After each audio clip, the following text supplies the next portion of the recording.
Me Kaltrina Biçkan. Kaltrina, faleminderit shumë për prezencën. Është kënaqësi të pasë në studion nëpërmjet kësaj lidhje direkte, sepse të kemi pasur edhe në studion e kampionëve, besoj e bën mend. Po, përshëndetje Lirek, faleminderit. Kënaqësia është edhe imja. Tregom sa ke fillimisht, po duhet të pyet sa ke arrit mua ambientu me jetën atje në Turqi, pas transferimit që bëre nga skuadra kosovare atje në Trabzonspor të Turqisë. Po nuk ka qenë shumë e vështirë mu ambientu, të marrë parasysh që nuk kam qenë edhe vetëm jashtë shqiptare. Jemi 2 kosovare edhe 2 shqiptare prej Shqipërisë, edhe jam ambientu shumë lehtë. Edhe 6 muajt e parë kanë qenë pak derisa kom fillu me hi në ritëm të lojëve edhe të kampionatit këto, po tash jam ambientu shumë mirë. Cili është dallimi Kaltrina me futbollit, në fakt femrave kanë fjalën në Turqi dhe në Kosovë, përpos pjesës infrastrukturës ku e dim që stadiumet dhe komplekset servitore ndoshta janë në nivel më të lartë se në Kosovë. Pjesa tjetër si qëndron sipas teje? Po normale është një dallim shumë i madh, të marrë parasysh ka pjesa profesionale i kushtojnë shumë rëndësi, gati se jemi të njëjtën rëndësi sikur djem, çdo sa që ata e posedojnë edhe na. Edhe gjithashtu mediat janë shumë të avancume që rrinë shumë ofër ekipës edhe për çdo sen e transformojnë në lojme. Këtu po na kritikon neve për shkak që nuk I rrim afër futbollit femrave, po m'duket. Këtu doshte me dal. Pak na shqipoj të marrë parasysh se nuk ka shumë informacione në ligën e femrave në Kosovë. Veç një lojë, çdo herë kanë ardhur një lojën e kupës, që kom vesh një lojë e rëndësishme, po gjatë lojës të ligës ose mi tregu rezultatet, faktën rezultatet, nëse nuk janë tamam lojë bile rezultatet. Okej, Kaltrina, si do tregona pak se si ndodhi kjo që çopërtu për media është më se e vërtet, për shkak që nuk ka shumë mbulim futbolli femrave në për media tona. Zakonisht ne jemi të fokusuar te djemt, tek futbolli I djemve, përpos asaj finales kupës ku transmetohet dhe më pas mirë në mediat. Tregona si erdhi deri tek transferimi në Trabzonspor, Kaltrina.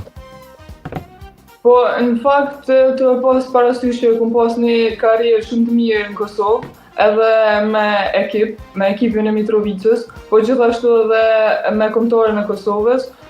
Çdo herë kemi lujt jashtë Kosovës edhe në Champions League, po edhe në gara ndërkombëtare me kombëtarën e Kosovës, edhe ekipi ka qenë I interesum për me marrë transferime të reja, për me kriju një ekip ma të mirë, me thonë, ma stabile, edhe pastaj kanë kontaktu me menaxher nga Kosova, cilët kanë kontaktu me mu, dhe përfundimisht kanë vendosur me bo një hap në karrierën tënde.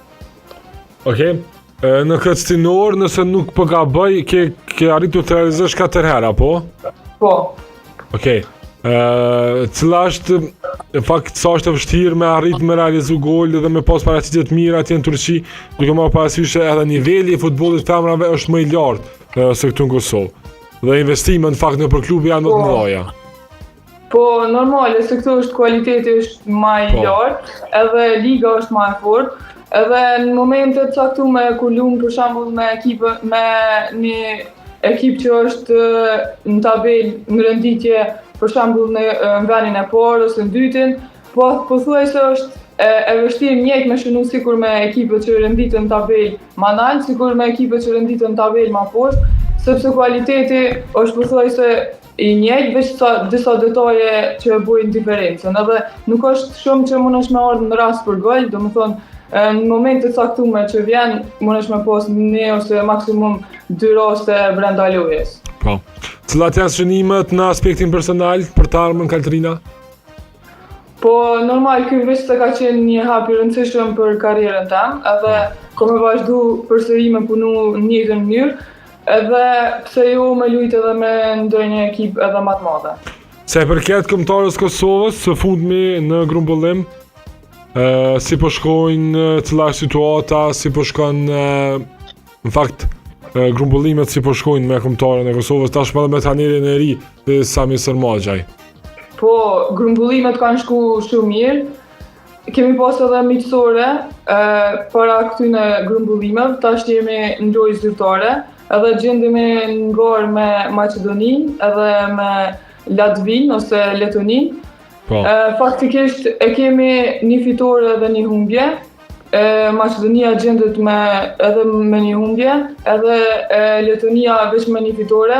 Të marrë parasysh që Letonia në këtë grumbullim e ka lujt veç një lojë me neve.